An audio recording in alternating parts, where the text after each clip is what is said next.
So that was a very interesting journey to go and speak to the Lord of the Manor.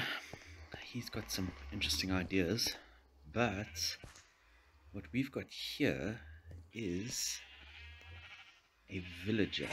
However, I think it's a baby, and that's problematic. It is. Oh, he hit me. So that's not going to work.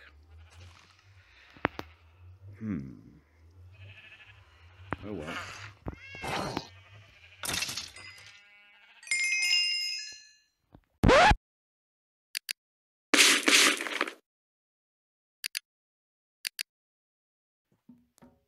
So today I wanted to show you the village, and it seems we are in luck because we have some new recruits.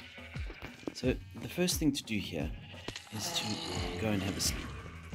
So what that does is going to make life just so much safer for us, because when we open the gates to let our new recruits into the village, we need to make sure that they don't bring any unwanted guests like skeletons, maybe some other zombies. Let's get rid of those.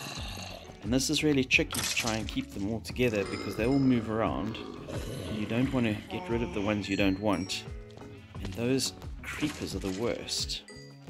So let's just see how many of these we can kind of, and sometimes what you need to do is you need to go to the other side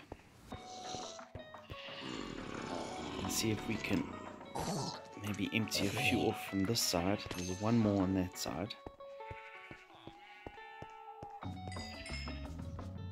Let's get rid of him. Skeleton.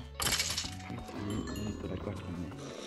Alright, so I think that's it. So all I've got now are 3 zombie villagers in there. So let's go and see what we do. So what we can do now is we push this button here, and then it opens up the sticky pistons. It opens up those 2 hoppers with the stone slabs on. The zombies fall down, and it also opens this gate here so they come through. So let's see that in action. Obviously you've got there, they will come. How's it, guys? Quickly switch that off. Oh, that's a bit unfortunate. I see we've got a jockey on the back of one. That's going to prove interesting. Now, of course, my dear fisherman friend here is freaking out with all the zombies. I see I've still got one in there. So I think that I need to try and get rid of that guy, because he's going to cause me problems. There we go. My imagination was this zombie in the front got a really large head. It does have... Oh no, the other one's underneath the bricks. Yeah, he's underneath the bricks. Okay, I understand. Okay, so sometimes you can do 2 zombies at once, but then if one cures before the other one cures, then they kill each other, and that's just not good. And I think, if I'm not mistaken, that I've only got one golden apple left. So we are going to have to just choose one of them. So we're just going to have to choose one. How do we do this? Which one looks nicer? I'm really not liking this guy. He's got a big head. He's gone. Alright. So now we just get that guy in. And there he goes. So what happens now is that I leave them here to cure, and hopefully we're going to see him there. Shame that poor fisherman is still freaking out. And then what I do is I leave them in this kind of cage, like as a bit of a debriefing, shall we call it. And we kind of negotiate with the villagers about what kind of professions they're going to take on. Now, at the moment, we are really looking for a few more scribes, because there is an interest by a group of villagers who really want to start up a library, and they need lots of scribes for that. However, the negotiations are not going well, because this villager is determined to be a fisherman. However, I don't need a fisherman, I need a scribe. Now the problem is, and perhaps this is my little mistake, is that above this floor is my storage room, which of course is full of barrels. And being full of barrels, that is the favorite work block of, you guessed it, a fisherman. So Mr. Fisherman here is desperate to be a fisherman because he's got so many work blocks above him. So unfortunately negotiations are going very slowly. Every now and then he changes his mind and thinks about becoming something else. But within the radius here we've also got a grinding stone, so he often wants to become is that a weapon maker I think it is, or a weaponsmith? So yeah, we're having some troubles with him at the moment. Oh, there we go. Now that one, oh, stonemason, now he wants to be a cleric, and that's because just on the other side of that wall there is my brewing stand. And so negotiations will continue. I'm not overly keen to have another cleric. We've got some outside. So I think maybe let's just go outside and see who we've got. So then what we do is, once they've actually, the negotiations are complete and we've agreed on a way to on who's going to be doing what profession, we open up here, and then they are free to go all the way down these stairs and out into our village.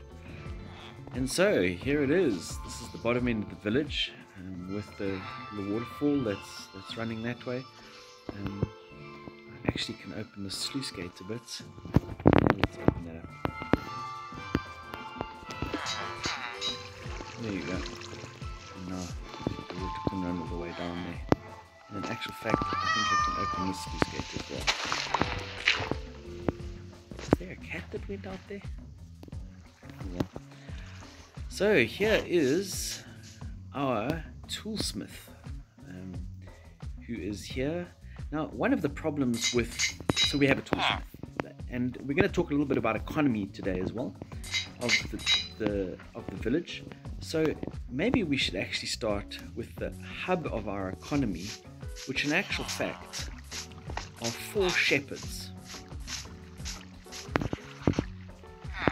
Hello, Mr. Scribe. Aren't you at your library? So we have here 4 shepherds, and shepherds are absolutely amazing to actually drive your economy, because as you've seen the sheep factory upstairs, we can generate large amounts of wool, which these guys will very happily buy from us. So they are just the fountain of all of our emeralds. What's also great is that if you actually do go and trade with them, each one can do a different color wool. So there are 4 different color wools that you can get, which means that they never run out of sales or never run out of trades for you. You can also buy shears from them, which we use to then power the sheep farm. And often they will also sell you or buy dyes from you, which is just another way. So those lilacs, you get the lilac flowers, bone meal them, and it's just basically you can turn bones into emeralds. So they've got some really nice trades, and they are the real driving force behind my economy. And those guys will just happily just keep on pumping out emeralds. Really great to have them around. This here is our cleric, and again, clerics are also awesome because they take all the rotten flesh and just turn rotten flesh into emeralds. So the mob farmers is just pumping out rotten flesh will just keep creating emeralds for me. The other nice thing is you can get a little bit of lapis, although it's a little bit on the expensive side. But the real benefit from them is the ender pearls, where you can get ender pearls, and then that is how I managed to get my ender chests, which I've recently made. And of course they'll be very useful when we decide to go to the end. You can get a bottle of enchanting, which gives you experience, maybe if you need a little bit just to do a little bit more leveling up and stuff, but I'm not really a fan of it. I view it as a bit of a waste of time. Now over this end I've got a whole bunch of villagers that decided to form a guild, and they have decided that this is their spot, and they have all bandied together and they've put themselves in. And so these are my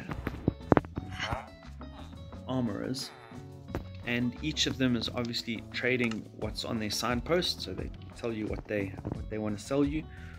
and that's great. I've basically just, because of the emeralds I get from the shepherds, I can just come down here and sell, and buy armor from these guys, and I've basically got free armor forever, which is awesome. And as you can see, because these are all liberated zombies, and the trades are absolutely awesome. So I get 1 emerald for an iron helmet, which, if you think about it, is, I think it's 13 wool maybe for an iron helmet. I like that trade. So these guys have decided to sit out here, and they sit at the bottom. They unfortunately were not very keen to, oh man. So it seems we have a problem here, in that I used to have a weaponsmith that used to sit here, but it seems he's gone AWOL. So I don't know if he just decided that he was unhappy with what was going on, or if he decided that he couldn't stand up to a baby zombie, because of course a baby zombie could fit through there. And I do have a little bit of a security issue at the top here, where every now and then we're getting things spawning at the top, and they kind of make their way down and then come down here via the waterfall. So it is a problem. And then up here we have my fisherman, who has decided it is already time for bed, and it is getting dark. And what's great about the fisherman is that he takes all my excess string. So the economy is based around all of my villagers either providing something or that I need, like armor and things like that, or what happens is they are using up my rubbish basically, and they pay me good money for my rubbish, which is absolutely amazing. So now you can see this guy has decided he also wants to be a fisherman, which is a real pain. So we're gonna have to keep negotiating with these guys. Now, one of the things that is happened is that zombies, because of their zombified state, have amnesia, and none of them can actually remember their names or very much what they're on about. So if you would like to name a zombie, name one of my villagers, you can leave something down in the comments below, and leave me a comment and maybe suggest a good name for one of the villagers, and if I like it, I'll quite happily then name them after you. We can get some name tags.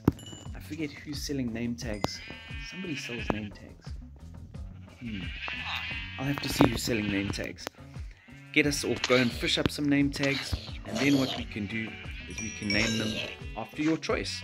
So if you want to do that, go and put it down in the comments below, and I am going to carry on talking to these guys and see what they can, if they want to become scribes. I think that's all I really need at the moment. Yeah, I think scribes. Oh well. So that's the village, that's the economy, that's how it works. And we are going to have to start thinking up plans on the Lord and the Lady of the Manor, but we'll talk about that next time.